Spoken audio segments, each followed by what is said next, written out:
7,4 miliardy idete vyťahnuť ľuďom v roku 2026 peňaženiek a ja sa pýtam, kde tie peniaze sú. Kto je za to, aby sme ukončili rozpravu? Kto je za to, aby sme ukončili rozpravu? Ďakujem. Ale on nedokončil tak. Keď sme mu, Kriste Pane, zavreli hubu konečne, to je ako medzinárodný porušník. Minister financií ani vládni poslanci nedokážu čeliť pravde a faktom. Keď sa ich jasne pýtam, kde skončilo 7,4 miliardy eur z 3 konsolidácií a najväčšieho ožobračovania národa, keď neušetrili ani jedno jediné euro, práve naopak, zadlžujú krajinu dvojnásobne oproti tým vládam, na ktoré sa neustále vyhovárajú. Ako je možné, že takýto obrovský dlh majú, aj keď vám vyťahujú z peňaženiek všetky peniaze? Oni to počuť jednoducho nechcú a preto ma zastavili a zastavili celú opozíciu a zastavili rokovanie o rozpočte, pretože sa boja pravdy. Ja sa ale umlčať nenechám, pretože to nie sú ich peniaze, to sú vaše peniaze, ktoré oni bohapusto míňajú. Sledujte ma a šírte to ďalej. Čo vy ste skonsolidovali za tie miliardy, ktoré beriete od ľudí? Absolútne nič. Preto máte nahnevaný národ, preto sa hnevá celý ZMOS a preto sa hnevajú aj sociálni partneri, ktorí sa dali dokopy a povedali vám riešenia, aby ste sa pozreli na to, ako sa dá šetriť na štáte a nie na obyvateľoch, na zamestnancoch, na živnostníkoch, na dôchodcoch, ktorým zmrazujete 13. dôchodok, alebo aj na tých chudákoch nezamestnaných, ktorým sekáte dávku.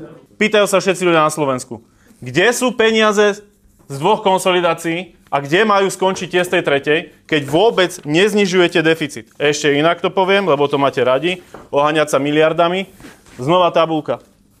Deficit v miliardách za Matoviča a toto je v miliardách za vás.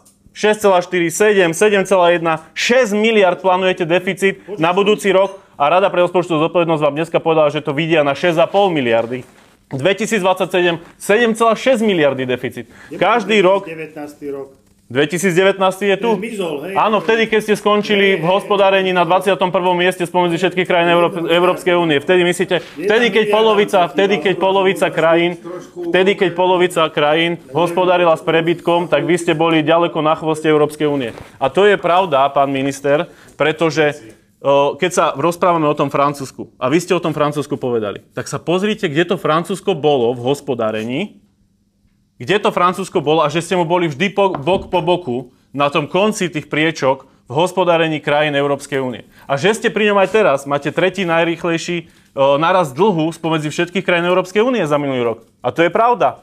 Máte druhý najrýchlejší nárast cien. Ja sa pýtam, kde sú peniaze z 3 konsolidácií 7,4 miliardy eur, ktoré ročne idete vyberať od ľudí, keď na budúci rok bude deficit 6 miliard eur, bude sa blížiť k 5%, aj keď si malujete 4,1, ja som tu videl 4,6% deficit. Kde sú tie peniaze? Ešte som neskončil, prosím pekne. Prosím vás pekne, skúsme venovať rozpočtu, ktoré máme. Áno, však ja sa stále venujem rozpočtu.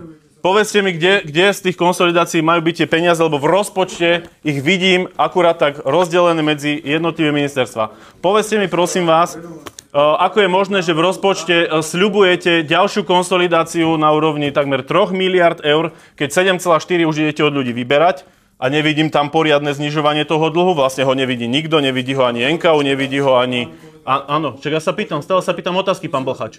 Čiže znova, kde je 7,4 miliardy z 3 konsolidácií, keď v rozpočte na najbližšie roky to nie je... 2026 hovoríme. Áno, rok 2026. Ale čo je, má 7,4 miliardy eur z roku... Pán minister povedal, že 3 konsolidácie priviedol v hodnote 7,4 miliardy eur a ja sa pýtam, kde sú tie peniaze v rokoch 2026, 2027 a 2028. Pán kolega Ranskúlik, môžete pokračovať, lebo toto nemá význam. Nie, toto má význam, však ja sa normálne pýtam na ten rozpočet. Pýtam sa na rozpočet. 7,4 miliardy idete vyťahnuť ľuďom v roku 2026 peňaženiek a ja sa pýtam, kde tie peniaze sú. My chceme vyťahnuť z peňaženiek ľudí 7,4 miliardy eur v roku 2026. Áno. Áno, však to povedal pán minister na svojej tlačovej konferencii. Konsolidácia vo výške 2,7 miliardy. A tie predošlo neexistujú, alebo čo, pán predsedajúci? Ale my hovoríme o roku 26, pán kolega. A ja hovorím tiež o roku 26. Konsolidácia číslo... Pán predsedajúci, ja vám to vysvetlím, prosím vás, dajte mi chvíľu čas. To je za to, aby sme ukončili rozpravu. To je za to, aby sme ukončili rozpravu. Ďakujem pekne. Pán predsedajúci, prvá konsolidácia. Ja som pán predseda, som vám to povedal dneska 2 razy. OK, tak funkcie sú prvoradé. Pán predseda, Ďakujem. 3 konsolidácie sú. Keď bola zavedená prvá konsolidácia schválená v roku 2023 na rok 2024, tá konsolidácia nezmizla. Tá konsolidácia stále trvá. To, že ste vtedy zvýšili 900 poplatkov, že ste zvýšili zdravotné odvody zamestnávateľom a tak ďalej za 2 miliardy, tak to stále trvá. Druhá konsolidácia, ktorú ste prijali, ona stále trvá. Mali sme záujem, aby pokračoval pán Jansko i pán Hajko.